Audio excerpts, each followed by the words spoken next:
नमस्कार मित्रांनो, आज आपण युनिट्स म्हणजे काय, फंडामेंटल युनिट आणि डिराइव्ड युनिट हे घटक पाहणार आहोत। सर्वप्रथम आपण युनिटची डेफिनेशन पाहू। Unit is the arbitrary decided and universally accepted standards are called unit। तर युनिटची डेफिनेशन आहे arbitrarily decided and universally accepted standards are called as a unit. म्हणजे अंदाजित ठरवलेलं आणि विश्वाने स्वीकारलेलं जे स्टँडर्ड्स आहे, जे प्रमाण आहे, त्याला आपण युनिट असे म्हणतो। फॉर एक्झाम्पल, एखाद्या रूमची लंबाई 8 मीटर आहे, 8 मीटर। तर याचा अर्थ काय, 8 ही एक संख्या आहे आणि मीटर हे काय आहे, युनिट आहे, एकक आहे। त्याच पद्धतीनं 8 किलोग्राम एवढं जर वजन असेल तर या ठिकाणी 8 ही एक संख्या आहे, तर किलोग्राम हे एक युनिट आहे। There are several system in which unit can be expressed such as CGS system, FPS system and MKS system. विश्वात पूर्वी अनेक सिस्टीम अवगत होत्या, त्या वापरल्या जात होत्या। त्याच्यापैकी काही सिस्टीम आहेत CGS सिस्टीम, CGS सिस्टीम, त्यानंतर FPS सिस्टीम आणि तिसरी सिस्टीम आहे MKS सिस्टीम। अशा वेगवेगळ्या सिस्टीममध्ये या एककाच्या पद्धती आहेत, याच्यामध्ये आपण युनिट एक्सप्रेस करू शकतो। समजा CGS सिस्टीम ही मुख्यतः फ्रान्स या देशात वापरली जात आहे आणि या CGS सिस्टीम म्हणजे काय, सेंटीमीटर ग्रॅम सेकंद सिस्टीम। या ठिकाणी centimetre is used for the measurement of length. सेंटीमीटरचा उपयोग लेंथ किंवा लांबी मोजण्यासाठी होत आहे CGS सिस्टीम मध्ये। सेकंड आपण घेऊ gram. Gram is used for the measurement of a mass. CGS system मध्ये वस्तुमान मोजण्यासाठी ग्राम या एककाचा उपयोग करतात। And third, second is used for the measurement of a time. आणि वेळ मोजण्यासाठी CGS सिस्टीम मध्ये सेकंदचा उपयोग करतात। त्याच पद्धतीनं FPS सिस्टीमचा जर आपण विचार केला तर FPS सिस्टीम म्हणजे फूट पाऊंड सेकंद सिस्टीम। ही मुख्यतः ब्रिटनमध्ये वापरली जाणारी एक सिस्टीम आहे।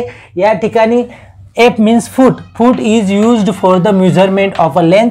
लांबी मोजण्यासाठी फूटचा उपयोग करतात। Pound is used for the measurement of a mass. वस्तुमान मोजण्यासाठी पाऊंडचा उपयोग करतात आणि वेळ मोजण्यासाठी सेकंदचा उपयोग FPS सिस्टीममध्ये करीत असतात। त्याच पद्धतीनं तिसरी जी सिस्टीम आहे MKS सिस्टीम म्हणजेच मीटर किलोग्राम सेकंद सिस्टीम। या ठिकाणी लेंथ मोजण्यासाठी मीटरचा उपयोग करतात। MKS सिस्टीममध्ये मास मोजण्यासाठी किलोग्रामचा उपयोग करतात आणि वेळ मोजण्यासाठी सेकंदचा उपयोग करीत असतात। अशा पद्धतीनं हे 3 वेगवेगळे सिस्टीम अनेक देशात उपयोगात होती। परंतु ज्यावेळेस आंतरराष्ट्रीय व्यापार चालायचा त्यावेळेस या वेगवेगळ्या देशांच्या वेगवेगळ्या सिस्टीममुळे खूप मोठे गोंधळ आणि व्यवहारामध्ये अडचणी निर्माण व्हायच्या। म्हणून ह्या अडचणी किंवा गोंधळ निर्माण होऊ नये म्हणून 1960 मध्ये in 1960 the general conference of weight and measure proposed a revised metric system called as International System of Units, that is SI unit। हे गोंधळ टाळण्यासाठी 1960 मध्ये एक जनरल कॉन्फरन्स भरलं गेलं। वेट अँड मेजर ही जी एक समिती होती, या समितीकडनं 1960 मध्ये पॅरिसमध्ये एक सभा भरली गेली आणि त्या ठिकाणी एक नवीन मेट्रिक सिस्टीम प्रपोज केली गेली, मांडली गेली। त्यालाच इंटरनॅशनल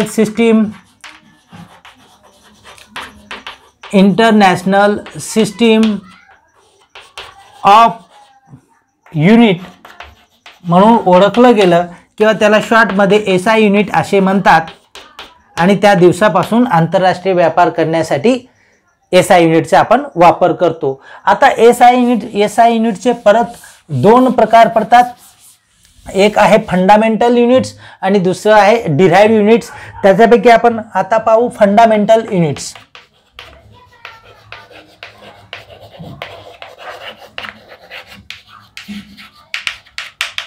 फंडामेंटल युनिट किंवा फंडामेंटल प्रॉपर्टी हे मॅटरच्या स्वतःच्या प्रॉपर्टीज असतात.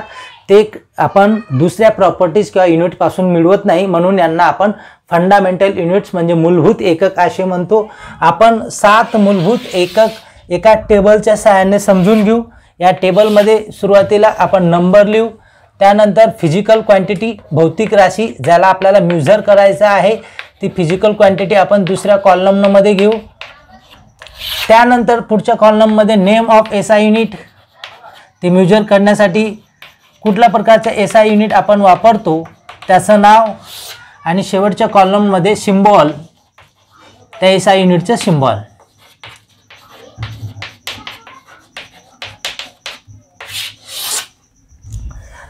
फर्स्ट फिजिकल क्वांटिटी भौतिक राशी आपण घेऊ लेंथ. लेंथ म्हणजे लांबी, आणि लेंथ मोजण्यासाठी मीटर हे एसआय युनिट वापरलं जातं आणि त्याचा सिम्बॉल आहे small M. Second physical quantity भौतिक राशी मास म्हणजे वस्तुमान, आणि वस्तुमान मोजण्यासाठी जे एसआय युनिट वापरलं जातं ते आहे किलोग्राम आणि त्याचा सिम्बॉल आहे KG. Third physical quantity time वेळ, याचं एसआय युनिटचं नाव आहे टाइम मोजण्यासाठी सेकंद आणि सिम्बॉल आहे एस. फोर्थ फिजिकल क्वांटिटी आपण घेऊ टेम्परेचर तापमान. टेम्परेचर किंवा तापमान मोजण्यासाठी वापरलं जाणारं एसआय युनिटचं नाव आहे केल्विन आणि त्याचा सिम्बॉल आहे कॅपिटल के. पाचवं फिजिकल क्वांटिटी भौतिक राशी आहे करंट, याला आपण विद्युत धारा असे म्हणतो, आणि विद्युत धारा मोजण्यासाठी जे एसआय युनिट वापरलं जातं त्याचं नाव आहे एम्पियर आणि सिम्बॉल आहे कॅपिटल ए. सिक्स्थ फिजिकल क्वांटिटी आहे अमाउंट ऑफ सबस्टन्स.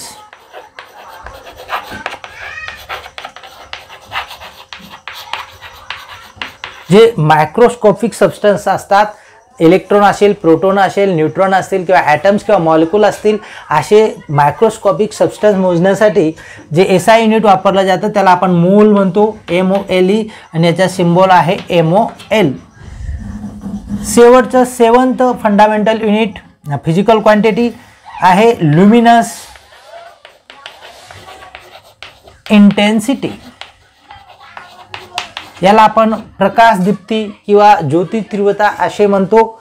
त्याला मोजण्यासाठी एसआय युनिटचं नाव आहे कॅन्डेला आणि सिम्बॉल आहे CD. कॅन्डेला हा शब्द कॅन्डल पासून निर्माण झालेला आहे. पूर्वी एखादा पदार्थ किती प्रमाणात प्रकाश निर्माण करतो हे मोजण्यासाठी एक कॅन्डल इतका प्रकाश निर्माण करीत आहे की 2 कॅन्डल की 3 कॅन्डल, म्हणून हे एसआय युनिट कॅन्डेला हे एसआय युनिट त्या कॅन्डलच्या वापरामुळे घेतलं गेलं आणि त्याचा सिम्बॉल आहे CD. आता आपण सेकंड डिराइव्ड युनिट्स पाहू. डिराइव्ड युनिट्स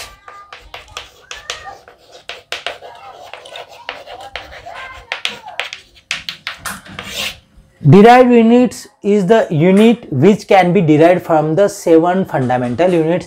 हे जे derived units आहेत हे 7 fundamental units आपण आता जे पाहिल्यात त्याच्यापासून हे मिळवले जातात. सर्वप्रथम आपण पहिली derived units पाहू व्हॉल्यूम म्हणजे आकारमान. Volume we can express volume into length into breadth into height. लांबी गुणिला रुंदी गुणिला उंची. लेंथ ब्रेथ आणि हाईट हे तिघं काय आहेत? अंतर आहेत. एक जागा मोजण्यासाठी आपण एसआय युनिट वापरतो मीटर, आणि म्हणून लेंथ मोजण्यासाठी आपण मीटर वापरू, ब्रेड मोजण्यासाठी आपण मीटर वापरू आणि हाईट मोजण्यासाठी आपण मीटर यूज करू. म्हणजेच व्हॉल्यूमचा जो एसआय युनिट असेल तो असेल मीटर क्यूब. M गुणिले M. सेकंड डिराइव्ड युनिट घेऊ आपण डेन्सिटी, घनता. डेन्सिटी काय आहे? Mass upon volume. आताच आपण टेबलमध्ये पाहिलं या ठिकाणी मास हे काय आहे, फंडामेंटल युनिट आहे आणि त्याला आपण किलोग्रॅममध्ये व्यक्त करतो. व्हॉल्यूम हे काय आहे, डिराइव्ड युनिट, त्याला आपण आत्ताच पाहिलं की मीटर क्यूबमध्ये आपण एक्सप्रेस करतो आणि हेच आपण असं लिहू शकतो, किलोग्रॅम हा मीटरवरती जाताना 3 इनवर्स किलोग्रॅम पर मीटर क्यूब असा याला आपण वाचतो. थर्ड डिराइव्ड युनिट्स आहे वेलोसिटी और स्पीड, गति, वेग. Velocity means what? It is displacement upon time और डिस्टन्स अपॉन टाइम. डिस्प्लेसमेंट म्हणजे विस्थापन, डिस्प्लेसमेंट हे सुद्धा एक अंतर आहे आणि अंतर मोजण्यासाठी आपण एसआय युनिट वापरतो मीटर. टाइमसाठी सेकंद, म्हणून आपण याला असं लिहू शकतो, मीटर हा वरती जाताना इनवर्स होईल, मीटर पर सेकंद. अशा पद्धतीने व्हेलोसिटीचं एसआय युनिट आहे. चौथं डिराइव्ड युनिट्स पाहू आपण. ॲसेलरेशन, याला मराठीत म्हणतो आपण संवेग. What is acceleration? It is the rate of change of velocity with respect to time. That is velocity upon time. Velocity काय आहे आपण आत्ताच पाहिलं, displacement upon time. Displacement upon time आणि इंटू दिस टाइम, म्हणजेच डिस्प्लेसमेंट अपॉन टाइम स्क्वेअर. आणि displacement कशामध्ये मोजतो आपण?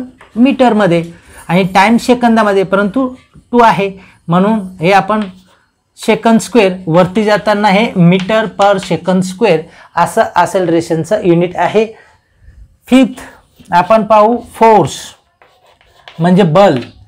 Force means what? Mass into acceleration. Mass आपण किलोग्रॅममध्ये मोजतो, ॲसेलरेशन आत्ताच पाहिलं आपण पहा, मीटर पर सेकंद स्क्वेअर.